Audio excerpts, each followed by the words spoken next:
Before going any further, let's recall a couple of points which you must have studied in 9th and 12th. Sorry, 9th and 10th. मतलब basic चीज़ें हैं जो पहले से ही पता होगा ट्राइंगल के अंदर एंड सम अदर पॉइंट्स, तो उसको एक बार बहुत जल्दी जल्दी रिकैप कर लेते हैं। मान लिया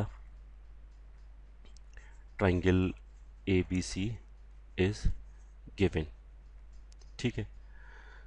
तो पहला चीज़ तो हम सिंबल्स क्या क्या यूज़ करते हैं, ए बी सी। तो capital A, capital B and capital C जो ट्राइंगल के वर्टिसेस हैं उसको डिनोट करने के लिए भी यूज़ कर सकते हैं, और ये जो एंगल है इसके लिए भी कैपिटल ए यूज़ कर सकते हैं। तो this can be used for vertices और एंगल्स, दोनों के लिए कैपिटल ए यूज़ कर सकते हैं। मतलब अगर मैंने बोला capital A is 1,2, then I am referring the vertex and उसका कोऑर्डिनेट 1,2 है। If I am saying capital A is π/3, तो उसका मतलब then I am referring the angle कि जो ए वर्टेक्स है उसके ऊपर एंगल कितना है, π/3। उसके बाद स्मॉल ए, स्मॉल बी और स्मॉल सी किस लिए यूज़ कर सकते हैं, किस लिए यूज़ करते हैं, यूजली साइड्स के लिए या फिर साइड लेंथ के लिए। तो कैपिटल ए के अपोजिट जो साइड बी सी है उसके लेंथ के लिए I can use small A, capital B के अपोजिट जो है स्मॉल बी, कैपिटल सी के अपोजिट जो है वो स्मॉल सी।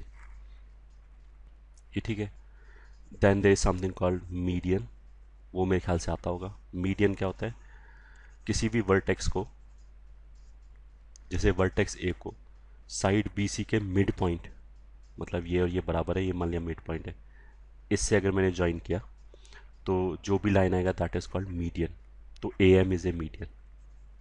मीडियन क्या है वैसे, line joining vertex with mid point of opposite side. ये ठीक है, दिस कॉल्ड मीडियन। तो ऐसे करके 3 मीडियन आ जाएगा, ऐसे एक बी से आ जाएगा, ऐसे एक सी से आ जाएगा। Then there is something called centroid.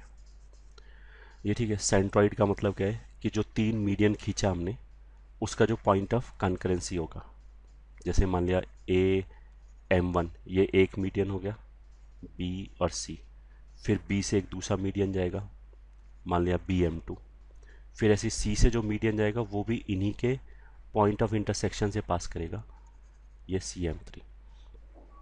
तो जो पॉइंट ऑफ कंकरेंसी है दैट इज कॉल्ड सेंट्रॉइड, और जनरली हम इसको कैपिटल जी से डिनोट करते हैं। ये ठीक है, is generally denoted by capital G. And define कैसे करते हैं, it is point of concurrency of medians. ये ठीक है। और फिर कैपिटल जी के बारे में क्या क्या पता है कि 3 जो मीडियन आएगा ये तीनों को 2:1 की रेशो में डिवाइड करेगा। ये ठीक है, G divides median in the ratio 2:1। ये ठीक है। तो उसका मतलब क्या है कि जैसे अगर मैंने मान लिया ए बी सी, ये मान लिया मैंने मीडियन ड्रॉ किया, तो जो M1 है वो तो बी सी को 1:1 की रेशो में डिवाइड करेगा क्योंकि मिड पॉइंट है, और यहाँ पे कुछ जो जी आएगा वो इसको 2:1 की रेशो में डिवाइड करेगा, वर्टेक्स की तरफ से 2, मतलब AG/GM1 will be 2. Similarly, BG/GM2 will be 2 and CG/GM3 will also be 2. ये ठीक है। सेंट्रॉइड के बाद there is something called altitudes। ठीक है, altitudes का मतलब क्या है कि वर्टेक्स से हमने ऑपोजिट साइड के परपेंडिकुलर लाइन खींच दिया। ये ठीक है, तो मान लिया एक ऑल्टीट्यूड ये हो गया, मान लिया AD, फिर ऐसे बी से जो ऑल्टीट्यूड है वो मान लिया ये 90 डिग्री पे एक लाइन खींचा, सी से जो ऑल्टीट्यूड होगा वो भी इन्हीं के पॉइंट ऑफ इंटरसेक्शन से पास करेगा, मान लिया ये ई हो गया, ये एफ हो गया, और ये जो पॉइंट ऑफ कंकरेंसी है this is called orthocentre. Altitudes क्या क्या हो गया, AD, BE and CF, and orthocentre क्या होता है किसी भी ट्राइंगल में? That is point of concurrency of altitudes. ठीक है, इसको ऑर्थो सेंटर बोलते हैं। उसके बाद there is something called circumcentre. ये ठीक है, सरकम सेंटर क्या है कि जैसे तीन साइड्स दे रखा है, सॉरी ट्राइंगल दे रखा है, मतलब ए बी सी, तो हमने साइड बी सी का परपेंडिकुलर बाइसेक्टर ड्रॉ किया, फिर ऐसी साइड ए बी का परपेंडिकुलर बाइसेक्टर ड्रॉ किया। परपेंडिकुलर बाइसेक्टर मतलब बी सी का मिड पॉइंट लिया एंड बी सी के परपेंडिकुलर एक लाइन खींच दिया, तो मान लिया ये M1 हो गया, वो M1 और ये M1 अलग अलग है। ठीक है, ये मान लिया, सॉरी अलग अलग नहीं है, मतलब है तो मिड पॉइंट ही, बट यहाँ पे हम परपेंडिकुलर बाइसेक्टर खींचा, मतलब हमने बी सी के मिड पॉइंट से बी सी के परपेंडिकुलर एक लाइन खींचा, ऐसी ए बी के मिड पॉइंट से that is M2 A B के परपेंडिकुलर एक लाइन खींचा, ऐसी ए सी के लिए M3। तो ये जो तीनों पॉइंट है ये ठीक है, ये भी एक पॉइंट पे, ये जो सॉरी तीनों लाइंस हैं, तीनों परपेंडिकुलर बाइसेक्टर है, वो भी एक पॉइंट पे कॉन्करेंट होगा and that point is called circumcentre. ये ठीक है, सरकम सेंटर क्यों बोला है? क्योंकि ये जो पॉइंट है ये तीनों वर्टिसेस से इक्वल डिस्टेंस पे होगा, या फिर इसको हम ऐसे बोल सकते हैं कि अगर तीनों वर्टिसेस से पास करने वाला अगर हमने एक सर्कल खींचा तो ये उसका सेंटर होगा। सरकम सेंटर को वैसे डिफाइन कैसे करेंगे? This is point of concurrency of perpendicular bisectors of sides। ये ठीक है, इसको जनरली ओ से डिनोट करते हैं। ओ ओरिजिन अलग है, ये अलग है। अगर ओ हमने ओरिजिन के लिए यूज़ किया तो फिर इसको और कोई सिंबल दे दिया। ये ठीक है, और जैसे कि हमने बोला कि होगा क्या कि अगर मान लिया ऐसे करके ट्राइंगल है ए बी सी, तो जो इसका सरकम सेंटर होगा वो तीनों से इक्वल डिस्टेंस पे होगा। ये तीनों डिस्टेंस को हम कैपिटल आर से डिनोट कर सकते हैं। ये सरकम सेंटर हो गया। ठीक है, तो जो सरकम सर्किल होगा ये क्या होगा? Circumcircle of triangle A B C. Circumcircle का मतलब क्या होता है? जो तीनों वर्टिसेस से पास करे, उसका जो सेंटर हो गया वो सरकम सेंटर हो गया and that is also point of concurrency of perpendicular bisectors. ये ठीक है, जो ये सरकम सेंटर आ गया उसका जो वर्टिसेस से डिस्टेंस होगा वो तीनों वर्टिसेस से डिस्टेंस बराबर होगा, तभी सर्किल पे लाई कर रहा है। और वो जो डिस्टेंस होगा उसको हम जनरली कैपिटल आर से डिनोट करते हैं and that is called circum radius. तो कैपिटल आर क्या है? Circum radius. ये ठीक है, this is equals to distance of circum centre from vertices, from all three vertices. ये ठीक है, सरकम सेंटर हो गया, ऑर्थो सेंटर हो गया, ऑल्टीट्यूड्स हो गया, सेंट्रॉइड हो गया, अब क्या बचा? इन सेंटर। ये ठीक है, सरकम सेंटर तो क्या था? सरकम सेंटर तो क्या था? उस सर्किल का सेंटर था जो तीनों वर्टिसेस से पास करे। इन सेंटर क्या होता है? उस सर्किल का सेंटर है जो तीनों साइड्स को इंटरनली टच करे।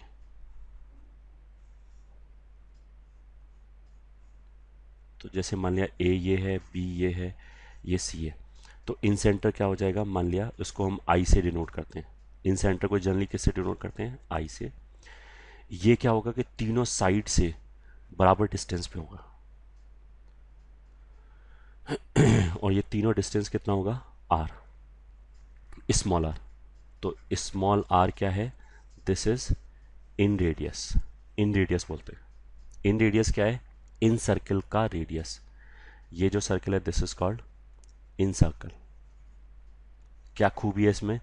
This touches all three sides internally. Externally कैसे टच कर सकते हैं वो भी हम बताएंगे। ठीक है, इस सर्किल का जो सेंटर है वो इन सेंटर हो गया, इस सर्किल का जो रेडियस है वो इन रेडियस हो गया, और जो इन रेडियस होगा this will be distance distance of incentre from sides, तीनों साइड से डिस्टेंस जो होगा किसी भी पॉइंट का एक लाइन से डिस्टेंस क्या होता है, परपेंडिकुलर डिस्टेंस। तो आई से मैंने क्या किया, तीनों साइड्स पे परपेंडिकुलर ड्रॉप किया, उस परपेंडिकुलर को जो लेंथ आएगा वो बराबर आएगा, दैट विल बी आर। ये ठीक है। अच्छा, इन सेंटर कहाँ पे आता है, एक तो जो इन सर्कल है उसका सेंटर हो गया, दूसरा this is also angular bisectors. जैसे मान लिया मैंने ए का एंगुलर बाइसेक्टर खींचा, उसका मतलब क्या है कि ये a/2 हो गया, ये भी a/2 हो गया। ठीक है, ऐसे ही फिर हमने बी का एंगुलर बाइसेक्टर खींचा, तो ये b/2 हो गया, और जो इधर एंगल बचा ये भी b/2 हो गया। ठीक है, सी का अगर हमने एंगुलर बाइसेक्टर खींचा तो वो भी इसी पॉइंट से पास करेगा। ये ठीक है, ये है c/2, एंगल c/2, ये भी c/2। ठीक है, और ये जो पॉइंट ऑफ कंकरेंसी है that is again incentre. ठीक है, तो incentre is also can be defined as this is point of concurrency of angular bisector। ठीक है, तो अभी तक क्या क्या है, सेंट्रॉइड, सेंट्रॉइड क्या होगा, मीडियंस का point of concurrency. Then there is something called orthocentre, वो क्या होगा, ऑल्टीट्यूड्स का पॉइंट ऑफ कंकरेंसी। फिर एक आया सरकम सेंटर, वो क्या होगा, साइड्स के जो परपेंडिकुलर बाइसेक्टर्स हैं उनका पॉइंट ऑफ कंकरेंसी। वो सरकम सेंटर जो होगा वो सरकम सर्किल का सेंटर भी होगा। देन क्या आया, इन सेंटर, इन सेंटर क्या होता है कि एंगुलर बाइसेक्टर्स का point of concurrency, and also this is the centre of internal angular bisectors, this is also the centre of, sorry, this is also centre of in circle. In circle क्या होगा, जो तीनों sides को internally touch करे। ये ठीक है, फिर सरकम रेडियस के किससे डिनोट करेंगे, कैपिटल आर से, वो क्या हो गया, सरकम सेंटर से तीनों वर्टिसेस का डिस्टेंस। इन रेडियस को हम कैसे डिनोट करेंगे, स्मॉल आर से, वो क्या होता है, इन सेंटर से तीनों साइड्स का डिस्टेंस, वो इन रेडियस हो गया। ये ठीक है, ये सब तो मेरे ख्याल से तुम्हें 10th से आता होगा, आई एम जस्ट रिवाइजिंग।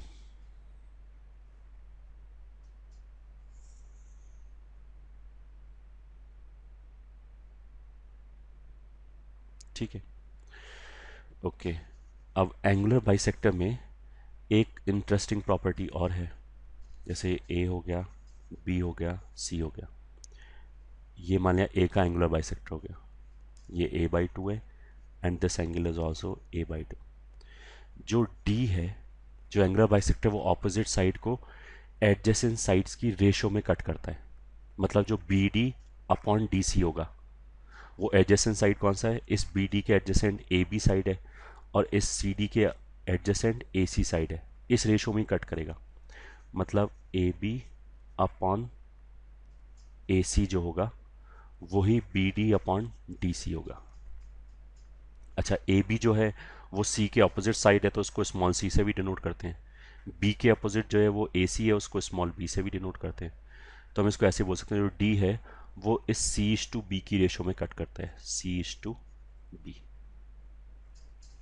ये ठीक है, मतलब B D upon D C बराबर सी इज टू बी।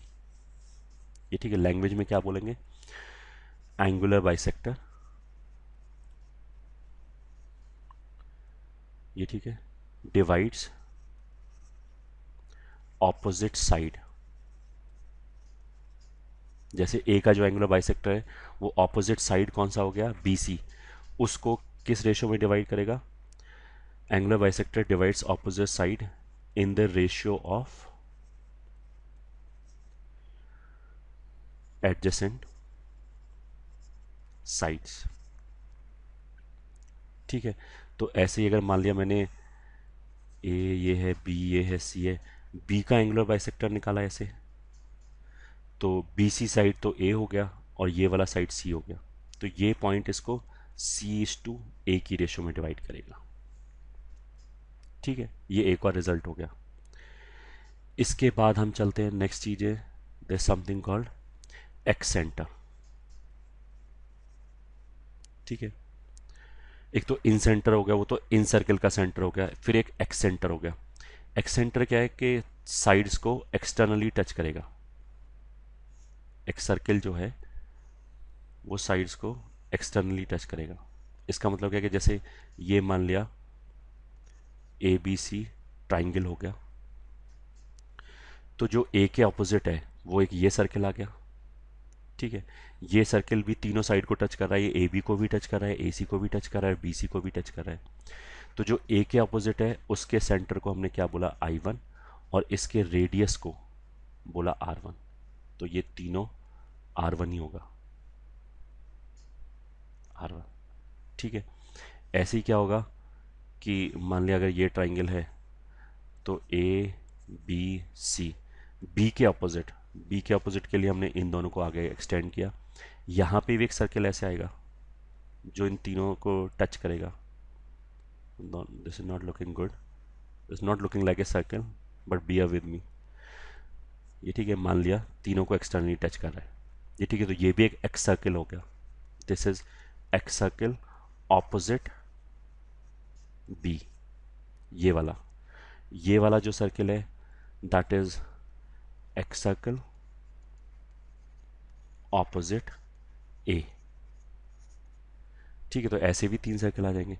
तो जो ए के अपोजिट है उसको सेंटर को हमने आई वन से डिनोट किया, तो जो बी के अपोजिट है उसके सेंटर को हम किससे डिनोट कर सकते हैं, आई टू से। पहला चीज़ तो ये हो गया। और दूसरा चीज़, इसका जो रेडियस होगा, मतलब ये डिस्टेंस तीनों साइड से ये भी इक्वल डिस्टेंस पे होगा, ये तीनों डिस्टेंस, उसको हम आर टू से डिनोट करेंगे। ये ठीक है, तो सबसे पहले तो एक्स सर्कल्स क्या हो गया, ये ठीक है, ऐसे तीन सर्कल आएंगे, एक ए के अपोजिट, एक बी के अपोजिट, फिर ऐसे ही अगर मैं इसको आगे एक्सटेंड कर दूं तो एक सर्कल यहाँ पे भी आ जाएगा सी के opposite. There will be three circles. ये ठीक है, तो जो एक्स सेंटर्स हैं उसको हम किस से डिनोट करेंगे, I one, I two, I three से। फिर एक्स रेडियाई क्या होगा, इन सर्कल्स का रेडियस, वो उसको हम बोलेंगे R one, R two, R three. जो सी के अपोजिट वाला सर्कल होगा उसके रेडियस को आर थ्री बोलेंगे, जो ए के अपोजिट होगा उसको आर वन, बी के अपोजिट आर टू। ये ठीक है, और जैसे इन सेंटर में हमने बोला, ये ठीक है, इन सेंटर क्या होता है, point of concurrency of internal angular bisector. वैसे ही जो एक्स सेंटर होगा, जैसे लेट मी शो,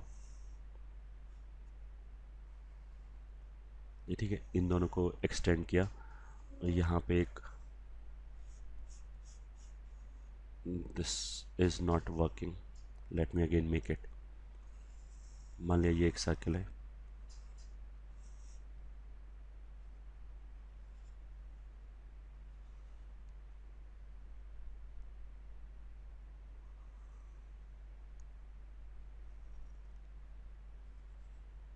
ठीक है, this is not very good diagram but still, ये ए बी सी। तो जो इन सेंटर था वो तो इंटरनल एंगुलर बाइसेक्टर का पॉइंट ऑफ कंकरेंसी था। ये जो एक्स सर्कल आया है इसका जो सेंटर है वो भी एंगुलर बाइसेक्टर पे लाई करेगा, बट वो कैसे लाई करेगा, ए का तो हमने इंटरनल एंगुलर बाइसेक्टर लिया, बी का ये एक्सटर्नल वाला बाइसेक्टर लिया, ऐसे सी का भी एक्सटर्नल वाला बाइसेक्टर लिया, तब जो ये पॉइंट आया वो कितना आ गया, आई वन। अगर ये एंगल बी है तो जो बाहर एंगल बचा ये, वो बचा पाई माइनस बी, 180 में से घटा दिया तो उसका आधा, ये कितना हो जाएगा, पाई माइनस बी का आधा, मतलब pi by two minus B by two. ठीक है, ऐसे ही ये एंगल कितना हो जाएगा, pi by two minus C by two. ठीक है, तो जो एक्सेंटर होगा वो भी एक इंटरनल बाइसेक्टर एंड दो एक्सटर्नल बाइसेक्टर पे लाई करेगा। ये ठीक है, point of concurrency of one internal bisector and two external bisectors, वहाँ पे I one, I two, I three use. ये ठीक है, पहला चीज़। दूसरा, ऐसे तीन सेंटर बन जाएंगे, I one, I two, I three. ये ठीक है, तो अभी तक हमने क्या क्या पढ़ा, दे समथिंग ऑन सेंट्रॉइड, वो क्या है, point of concurrency of medians. फिर हमने बोला ऑर्थो सेंटर, वो क्या है, point of concurrency of altitudes. फिर हमने बोला सरकम सेंटर, सरकम सर्किल का सेंटर। सरकम सर्किल क्या होता है? जो तीनों वर्टिसेस से पास करे। सरकम सेंटर कहाँ पे आएगा? जो साइड्स है उनके परपेंडिकुलर बाइसेक्टर खींचे, उन परपेंडिकुलर बाइसेक्टर का जो पॉइंट ऑफ कंकरेंसी होगा दैट विल बी सरकम सेंटर। ये ठीक है। सरकम रेडियस को हम कैपिटल आर से डिनोट करेंगे। उसके बाद हमने क्या बोला? इन सेंटर। इन सेंटर क्या होगा कि जो ट्राइंगल है उसको तीनों साइड को इंटरनली टच करने वाला सर्कल। ये ठीक है। उस सर्कल के रेडियस को स्मॉल आर से डिनोट करते हैं, उसके सेंटर को कैपिटल आई से डिनोट करते हैं, इन सेंटर को। ये ठीक है। इन सेंटर क्या होता है? एंगुलर बाइसेक्टर का point of concurrency, internal angular bisectors का पॉइंट ऑफ कंकरेंसी। ठीक है। I hope this much is sufficient for the time be. और एक दो चीज़ देख लेते हैं। नोट 1, ये ठीक है। Centroid and in centre always lies with in the triangle. मतलब ट्राइंगल कैसा भी बनाओ, सेंट्रॉइड जो होगा वो हमेशा ट्राइंगल के अंदर ही आएगा। ऐसे जो इन सेंटर आएगा वो भी ट्राइंगल के अंदर आएगा। सबसे पहली बात तो जो इन सर्किल आएगा वो ट्राइंगल के अंदर आएगा, और उस सर्किल का जो सेंटर होगा वो भी अंदर आएगा। ये ठीक है। ऑर्थो सेंटर और सरकम सेंटर मे और मे नॉट lie may और may not lie within triangle। ये ठीक है। ऑर्थो सेंटर बाहर भी जा सकता है, सरकम सेंटर भी बाहर जा सकते हैं। ये ठीक है। अगर ऑब्ट्यूज एंगल ट्राइंगल होगा, ऑब्ट्यूज एंगल ट्राइंगल का मतलब क्या है कि अगर कोई भी एक एंगल 90 डिग्री से बड़ा हो गया तब जो ऑर्थो सेंटर है वो बाहर होगा, जो सरकम सेंटर है वो बाहर होगा। ये ठीक है। जैसे मान लिया मैंने ये सर्कल बनाया, इसके अंदर तो मैं ऐसे भी ट्राइंगल बना सकता हूँ। ये मान लिया ए हो गया, बी हो गया, सी हो गया। तो जो इसका सरकम सेंटर है, मतलब जो इस सर्किल का सेंटर है ओ, वो तो इस ट्राइंगल के बाहर आ गया। सेंट्रॉइड कभी बाहर नहीं जाएगा। ऐसे ही इन सेंटर कभी बाहर नहीं जाएगा। सरकम सेंटर बाहर जा सकता है, ऑर्थो सेंटर भी बाहर जा सकता है। जैसे मान लिया मैंने ऐसे ऑब्ट्यूज एंगल ट्राइंगल बनाया, ये ठीक है। ये मान लिया ए है, ये मान लिया बी है, ये सी है। तो अब इसका सरकम सेंटर कैसे निकालेंगे? ऑल्टीट्यूड्स खींचो, तो ए से जो परपेंडिकुलर आएगा ऑपोजिट साइड पे वो तो ये आया। फिर ऐसे बी से जो परपेंडिकुलर आएगा ऑपोजिट साइड पे वो ये आएगा। तो ये एक परपेंडिकुलर हो गया, ये दूसरा परपेंडिकुलर हो गया। ये दोनों कहाँ इंटरसेक्ट कर रहे हैं? यहाँ पे।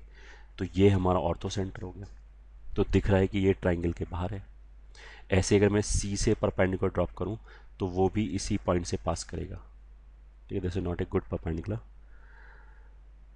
Let me try if I can make it better. ये ठीक है।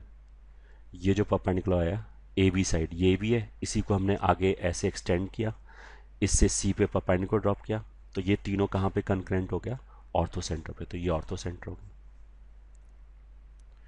ठीक है। तो हमने क्या बताया कि जो ऑर्थो सेंटर है, जो सरकम सेंटर है, वो ट्राइंगल के अंदर भी आ सकता है, बाहर भी आ सकता है। अगर ऑब्ट्यूज एंगल ट्राइंगल होगा तो बाहर आएगा, एक्यूट एंगल ट्राइंगल होगा तो अंदर आएगा। ठीक है। और सेंट्रॉइड एंड इन सेंटर हमेशा ही अंदर आएगा। ठीक है। ये तो नोट 1 हो गया। नोट 2, अगर राइट एंगल ट्राइंगल है, मान लिया ऐसे राइट एंगल ट्राइंगल हो गया, ये ए हो गया, ये बी हो गया, ये सी हो गया, बी पे मान लिया 90 डिग्री है, तब क्या होगा कि जो ऑर्थो सेंटर है वो यही पॉइंट हो जाएगा, यही वर्टेक्स हो जाएगा। कौन सा वर्टेक्स? जिस पे 90 डिग्री है। ठीक है। ये ऑर्थो सेंटर कैसे हो गया? बहुत आसान है, देखना। ए से हमने बी सी पे परपेंडिकुलर ड्रॉप किया तो वो तो खुद ए बी परपेंडिकुलर हो गया, तो इसी ऑल्टीट्यूड के ऊपर ऑर्थो सेंटर आएगा। फिर वापस अगर मैंने सी से जो अपोजिट साइड है ए बी उस पर परपेंडिकुलर ड्रॉप किया, मतलब वो यही वाली लाइन आएगी। तो ये दोनों ऑल्टीट्यूड्स कहाँ पे इंटरसेक्ट कर रहा है? बी पे। ठीक है। तो बी ऑर्थो सेंटर हो गया। तो राइट एंगल ट्राइंगल में जिस वर्टेक्स के ऊपर 90 डिग्री बन रहा है वही ऑर्थो सेंटर होगा, प्लस हाइपोटेन्यूज का जो मिड पॉइंट होगा, ये और ये बराबर है, ये ठीक है, ये मिड पॉइंट है, वो सरकम सेंटर होगा। ठीक है, तो जैसे मैंने अभी बताया कि ऑर्थो सेंटर और सरकम सेंटर, अगर एक्यूट एंगल ट्राइंगल है, मतलब अगर तीनों एंगल 90 से छोटा है, तब तो दोनों ट्राइंगल के अंदर आएंगे। अगर राइट एंगल ट्राइंगल है तो साइड ट्राइंगल के ऊपर आ गए, मतलब एक तो वर्टेक्स बन गया और दूसरा हाइपोटेन्यूज का मिड पॉइंट बन गया। ठीक है, और फिर अगर ऑप्ट्यूज एंगल ट्राइंगल कर दिया तो दोनों बाहर चले गए, तो एक्यूट एंगल ट्राइंगल में अंदर, राइट एंगल ट्राइंगल में ट्राइंगल के ऊपर, एंड ऑप्ट्यूज एंगल ट्राइंगल में बाहर, ये हो गया। ठीक है, अच्छा अगर एम सरकम सेंटर है तो सरकम रेडियस क्या हो जाएगा, जो भी इसका वर्टिस से डिस्टेंस है, तो पहली बार तो जो एम है वो इन तीनों से इक्वी डिस्टेंट होगा क्योंकि ये सरकम सेंटर है। तो ए एम बराबर बी एम बराबर सी एम बराबर कैपिटल आर, सरकम रेडियस को तो हम कैपिटल आर से डिनोट करते हैं। और इस ट्राइंगल के हिसाब से जो बी है, कैपिटल बी है, उसके ऑपोजिट जो साइड है ए सी, वही हाइपोटेन्यूस है। तो अगर इसका मिड पॉइंट ये है, मतलब ये भी आर हो गया, ये भी आर हो गया, ये भी आर हो गया, पहला चीज़ तो ये हो गया। दूसरा जो ए सी है, मतलब ये जो डिस्टेंस है ए और सी के बीच का जो डिस्टेंस है ये वाला, इसको हम किससे डिनोट करते हैं, अगर ये कैपिटल बी है तो इसको स्मॉल बी से डिनोट करेंगे। तो जो आर होगा वो इस स्मॉल बी का आधा हो गया, तो b/2 हो गया। तो हाइपोटेन्यूज का जो लेंथ है उसका जो हाफ है वो हमारा सरकम रेडियस हो जाएगा राइट एंगल ट्राइंगल। ठीक है, एक तो ये चीज़ याद रखा। उसके बाद और क्या है, पॉइंट्स टू रिमेंबर, नोट 3, किसी भी ट्राइंगल में, ठीक है, ए बी सी, मैंने कोई भी दो साइड लिया, जैसे मान लिया ए बी, उसका मिड पॉइंट m1, ए सी का मिड पॉइंट मान लिया m2। तो अगर मैंने इन दोनों को ज्वाइन किया तो जो ये लाइन आएगा वो बेस के पैरेलल आएगा। ठीक है, ए बी और ए सी के जो मिड पॉइंट्स हैं उनको ज्वाइन करने वाली जो लाइन आएगी वो बेस के पैरेलल आएगा। ये ठीक है, ये और ये बराबर है, ऐसे ये दोनों बराबर है, तभी m1 m2 मिड पॉइंट्स है। तो m1 m2 जो होगा, m1 m2 लाइन सेगमेंट जो होगा वो बेस BC के पैरेलल होगा एंड उसका हाफ होगा। ये ठीक है, तो m1 m2 will be parallel to BC and will be half of it. ठीक है, तो line joining mid points of any two sides will be parallel to third side and will be half of it. ठीक है, फिर note 4 हो गया। Note 4 में क्या है कि हमने कोई भी एक जनरल ट्राइंगल बनाया। ठीक है, ये मान लिया ए है, बी है, सी है। ठीक है, यहाँ से ऑल्टीट्यूड ड्रॉप किया, ये मान लिया पॉइंट डी है। फिर बी सी का मिड पॉइंट मान लिया एम है, मतलब बी एम बराबर सी एम, और M is mid point of B C. अगर मैंने ए को एम से ज्वाइन किया तो ये क्या हो गया, मीडियन। ठीक है, उसके बाद मान लिया मैंने परपेंडिकुलर बाइसेक्टर ड्रॉ किया, इसी परपेंडिकुलर बाइसेक्टर पे कहीं सरकम सेंटर होगा। सरकम सेंटर क्या होता है, point of concurrency of perpendicular bisectors. तो उसका मतलब क्या है कि तीनों परपेंडिकुलर बाइसेक्टर पे सरकम सेंटर आएगा। ठीक है, तो ये मान लिया सरकम सेंटर ओ है। ठीक है, ऐसी जो ऑल्टीट्यूड है इस पे कहीं एच आएगा, ऑल्टीट्यूड्स का ही point of concurrency orthocentre होता है। तो अगर मैंने इन दोनों को ऐसे ज्वाइन कर दिया, ठीक है, तो ये जो पॉइंट है ये जी आएगा, मतलब ये क्या है, सेंट्रॉइड। ठीक है, ये क्या है, सरकम सेंटर। फिर ये एच क्या है, ऑर्थो सेंटर। ठीक है, ए डी जो है ये वाली लाइन, और जो ये ओ एम है, ये दोनों पैरेलल है। और ए एम और एच ओ दोनों एक लाइन है, उसका मतलब क्या है कि ये जो ट्राइंगल है ए एच जी और जो ट्राइंगल है एम ओ जी, ये दोनों सिमिलर हो गए। ठीक है, तो triangle A H G is similar to triangle M O G. ठीक है, और अगर ये सिमिलर है तो फिर I can write down A H upon O M बराबर H G upon G O बराबर A G upon G M. Similar triangle की प्रॉपर्टी से अब जो ए एम है वो तो क्या है, ए एम जो है वो तो मीडियन है, तो जी जो है वो ए एम को 2:1 की रेशियो में डिवाइड करता है। तो ये जो रेशियो है A G upon G M, this should be 2:1। तो फिर ये सारे रेशियो 2:1 हो गया। इसका मतलब क्या है कि जो ये ए एच है वो ओ एम का डबल हो गया। ठीक है, तो यहाँ से हमें क्या क्या पता लगा, ए एच बराबर ट्वाइस ऑफ ओ एम, पहला चीज़। फिर एच जी बराबर ट्वाइस ऑफ जी ओ। अब इसका मतलब क्या है कि किसी भी ट्राइंगल में orthocentre, centroid and circumcentre collinear points होगा। कुलीनियर मतलब एक ही लाइन में लाई करेगा। पहला पॉइंट तो ये हो गया। और दूसरा कि जो सेंट्रॉइड है वो ortho centre and circum centre को ज्वाइन करने वाली लाइन को 2:1 की रेशियो में डिवाइड करेगा। ये लिखा हुआ है यहाँ पे। ठीक है, तो लेट मी राइट सेपरेटली।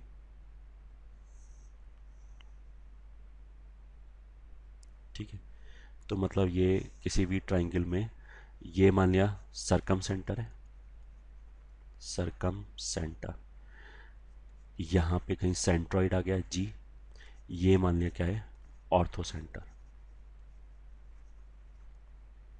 तो ये किस रेशियो में डिवाइड करेगा, 2:1। तो हम क्या बोलेंगे, in a triangle orthocentre, ठीक है, सेंट्रॉइड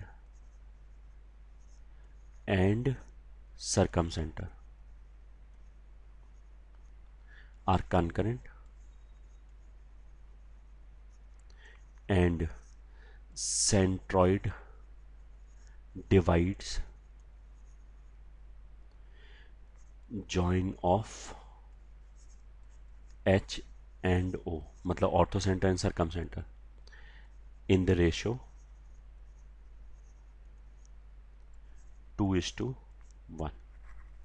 ये एक इंपॉर्टेंट रिजल्ट हो गया जो ट्राइंगल में हमें याद होना चाहिए। ठीक है, चलो नाउ लेट्स मूव फॉरवर्ड, आगे बढ़ते हैं। फिर एक मिड पॉइंट थ्योरम आता है, ये ठीक है, वो आई होप यू नो। ये मान लिया ए है, ये बी है, ये सी है, और मान लिया जो एम है वो बी सी का मिड पॉइंट है। ठीक है, तो मिड पॉइंट थ्योरम क्या बोलते हैं कि A B square plus A C square, M तो बी सी पे है, बी सी का मिड पॉइंट है, उसको छोड़ के जो दो साइड बच गया ए बी एंड ए सी, उनके स्क्वायर का सम कितना होगा, twice of A M square plus, मतलब ये मीडियन का स्क्वायर, प्लस ये बी एम, बी एम ले लो चाहे सी एम ले लो बराबर ही है, plus B M square. This can also be written as twice of A M square plus, because B M और सी एम बराबर है तो सी एम स्क्वायर। ये हो गया।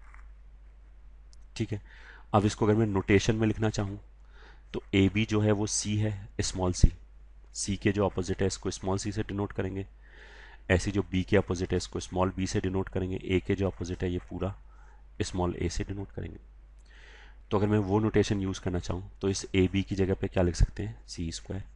ए सी की जगह पे क्या लिख सकते हैं, बी स्क्वायर बराबर twice of A M square को ऐसे लिखा रहने दिया, प्लस बी एम जो होगा वो क्या होगा, a/2 का स्क्वायर। ठीक है, तो यहाँ से ए एम स्क्वायर कितना आ जाएगा, B square plus C square by 2 minus A square by 4, या फिर this is twice of B square plus C square minus A square whole divided by 4। ये आ गया ए एम स्क्वायर। अब ए एम खुद क्या है, A M is the median, तो ये मीडियन का लेंथ आ गया यहाँ से। तो A M is equal to root over twice of B square plus C square minus A square whole divided by 2। तो ये एक रिजल्ट किस चीज़ का आ गया, this is equals to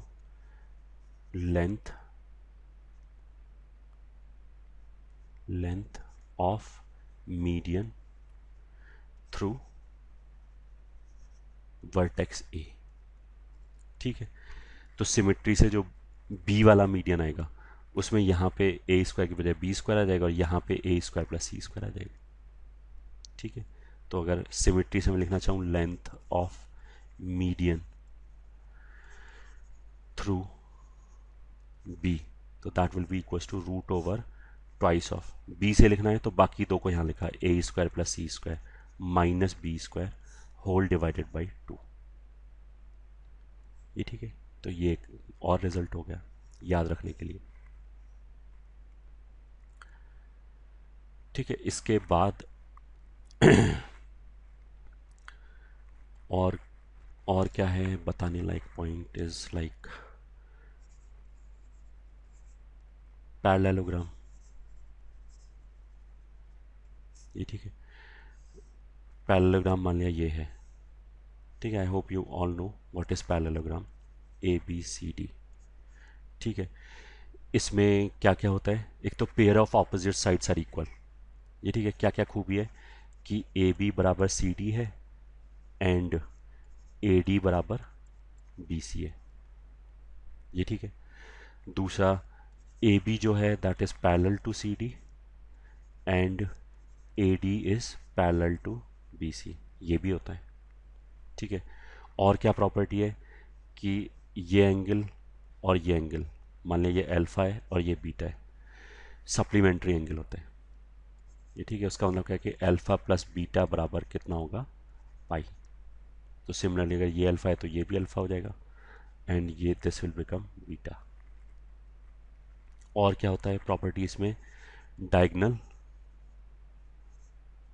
bisects each other.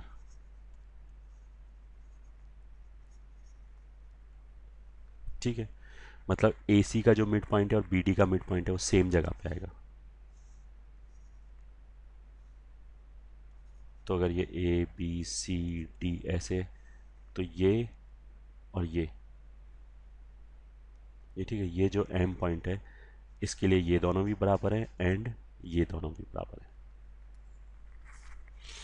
ये प्रॉपर्टी हो गया, तो पैरेललोग्राम के लिए इतना चीज़ याद रख सकते हैं। ठीक है, अगर हमें प्रूव करना है कि पैरेललोग्राम है तो हम क्या क्या शो कर सकते हैं। एक तो हम ये शो कर सकते हैं कि जो बेस एंगल है और जो टॉप पे एंगल है वो दोनों एक दूसरे के सप्लीमेंट्री, मतलब बेस में जो अल्फा बीटा है और टॉप पे मान लें गामा और डेल्टा है, तो अल्फा प्लस बीटा पाई होना चाहिए, गामा प्लस डेल्टा पाई होना चाहिए। ठीक है, मैं गामा प्लस डेल्टा पाई होना चाहिए, मतलब कोई भी एडजेसेंट एंगल ले लिया वो एक दूसरे का सप्लीमेंट्री होना चाहिए। ठीक है, किसी भी तरीके से। एक तो ये प्रूव कर सकते हैं, दूसरा हम ये प्रूव कर सकते हैं कि जो ऑपोजिट साइड्स है, ये ठीक है, ए बी और सी डी वो दोनों पैरेलल हैं एंड इक्वल है। ये ठीक है, मतलब मैंने प्रूव कर दिया ए बी बराबर सी डी, एक तो ये प्रूव किया and A B is parallel to C D, ये दोनों चीज़ प्रूव कर दिया, तो भी उससे क्या प्रूव होता है कि पैरेललोग्राम ही बनेगा। ये ठीक है, और क्या प्रूव कर सकते हैं, हम ये कर सकते हैं कि ऑपोजिट पेयर दोनों इक्वल है, मतलब ए बी बराबर सी डी है एंड बी सी बराबर ए डी है, ये भी प्रूव कर सकते हैं। और ये भी प्रूव कर सकते हैं कि जो ऑपोजिट साइड्स का पेयर है वो दोनों पैरेलल है, मतलब A B is parallel to C D and A D is parallel to B C, ये दोनों चीज़ प्रूव करना पड़ेगा अगर हमें पैरेललोग्राम शो करना है। या फिर इन लास्ट हम क्या प्रूव कर सकते हैं कि डायगोनल एक दूसरे को बाइसेक्ट करता है। केवल अगर मैंने इतना प्रूव कर दिया कि डायगोनल एक दूसरे को बाइसेक्ट करता है तो जो भी क्वाड्रिलेटरल होगा वो पैरेललोग्राम ही होगा। ठीक है, अच्छा, और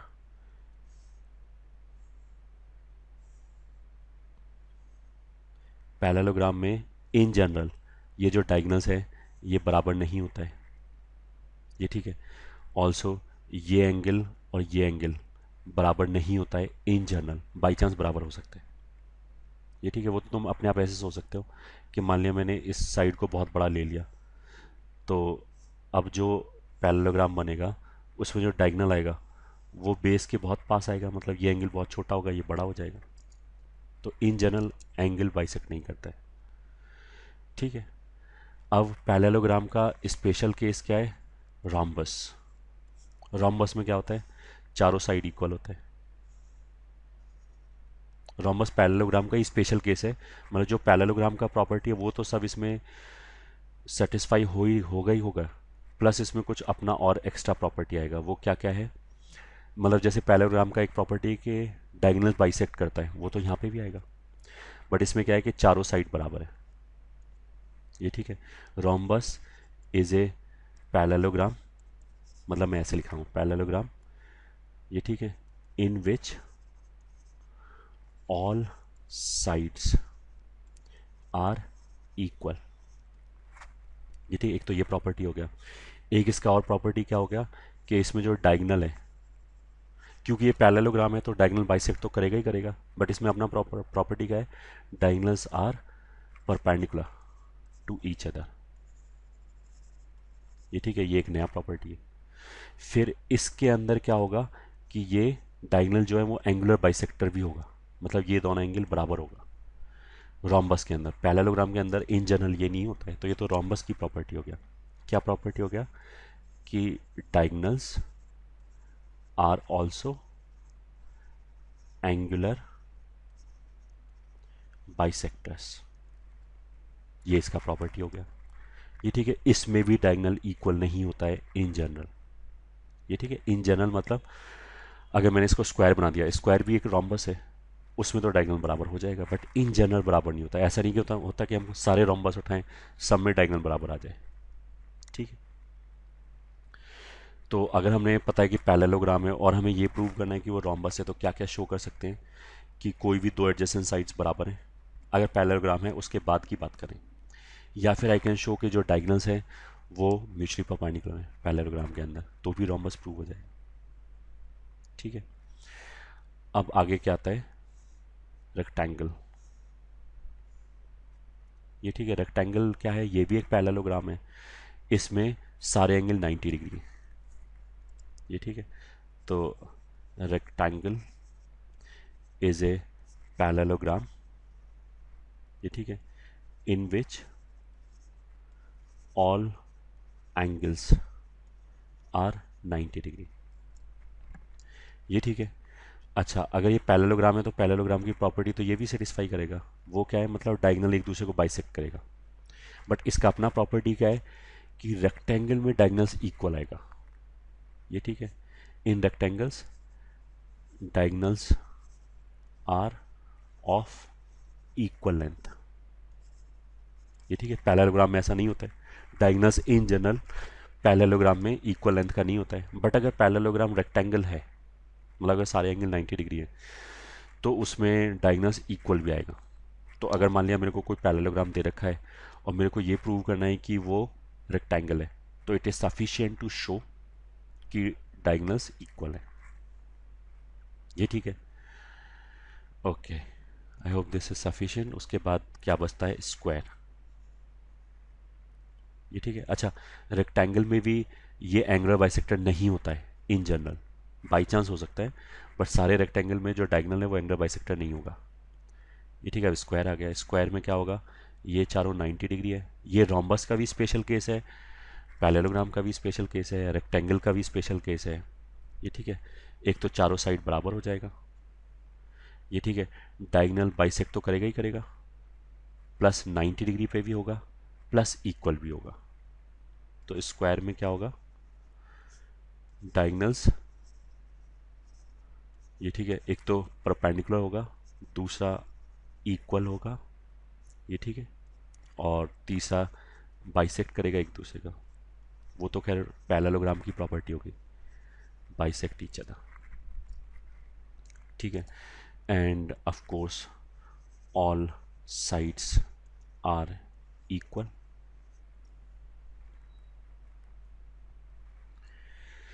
ठीक है। और ऑल एंगल्स आर 90 डिग्री, ये भी सही है स्क्वायर के लिए।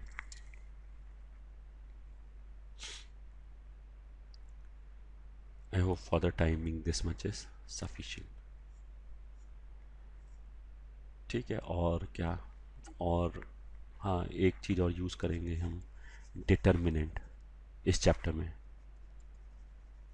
ये ठीक है, डिटर्मिनेंट तो वैसे एक सेपरेट चैप्टर है, तो अगर उसका वीडियो अपलोड हो गया तो वो भी देख सकते हो। अभी तो टाइम बीइंग के लिए मान लें अगर मेरे को कोई डिटर्मिनेंट दे रखा है ऐसे ABCD, तो determinant is nothing but A value.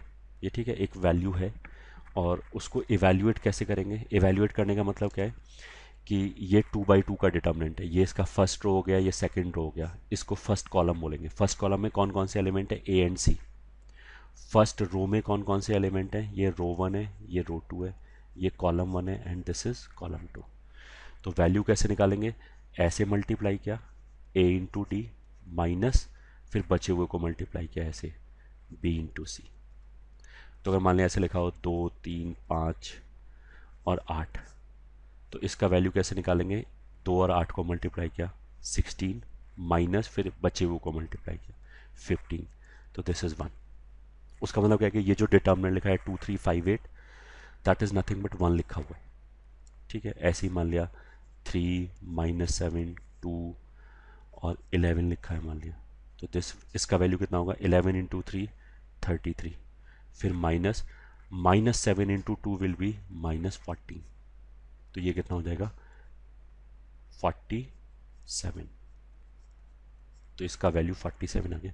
Value negative भी आ सकता है, मान लिया मैं लिखा -2 3 5 8, ये तो पहले 8 और 2 का मल्टीप्लाई किया, कितना आ जाएगा? -16, फिर माइनस, हमेशा बीच में माइनस आएगा, बचे हुए को मल्टीप्लाई किया 3 और 5, वो कितना हो गया? -15, तो हो गया -31।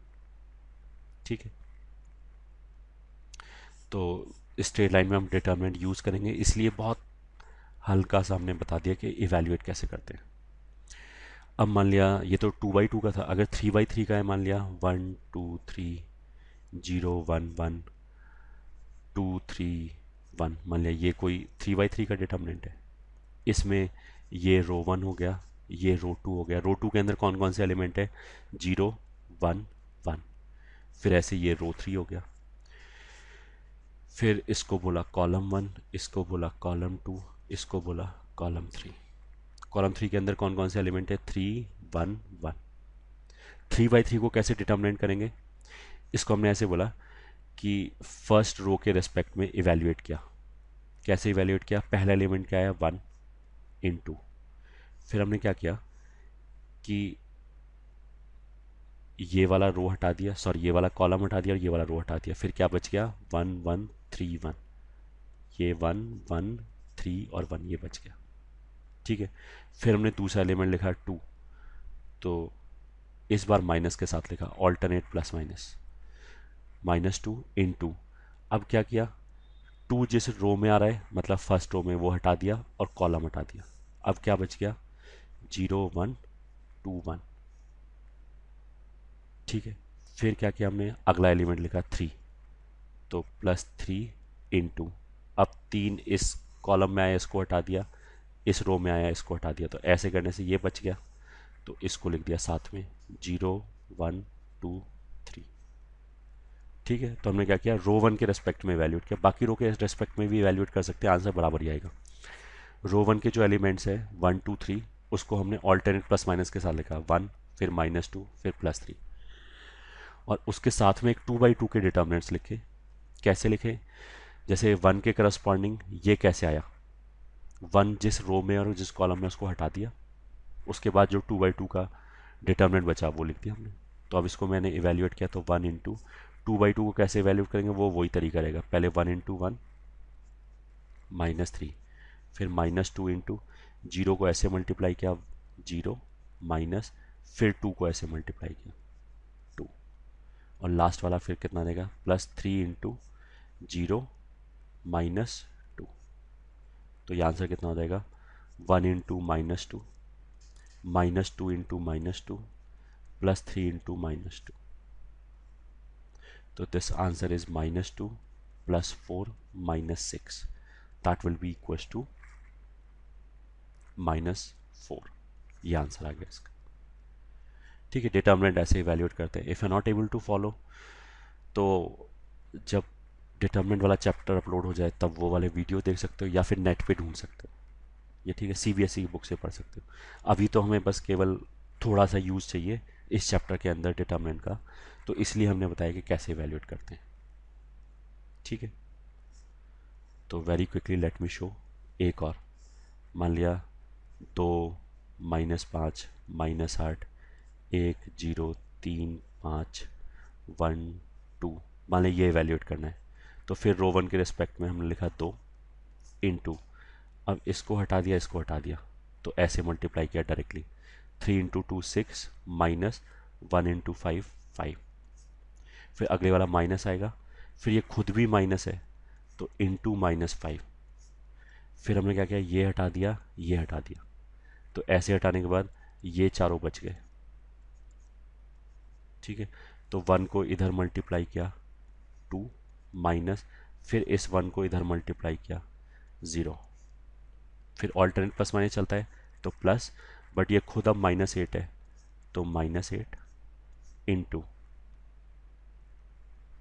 अब हमने क्या किया कि ये हटा दिया और ये हटा दिया, क्या बच गया, ये चारों।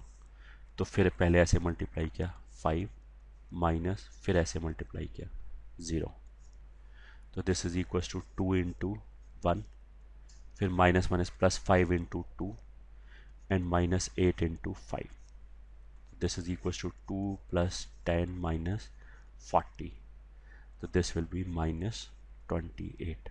ये आंसर आ गया। वैल्यू कुछ भी आ सकता है, पॉजिटिव आ सकता है, नेगेटिव आ सकता है, 0 आ सकता है। I hope this much background is sufficient for chapter. अब इसके आगे हम स्ट्रेट लाइन फॉर्मली शुरू करेंगे।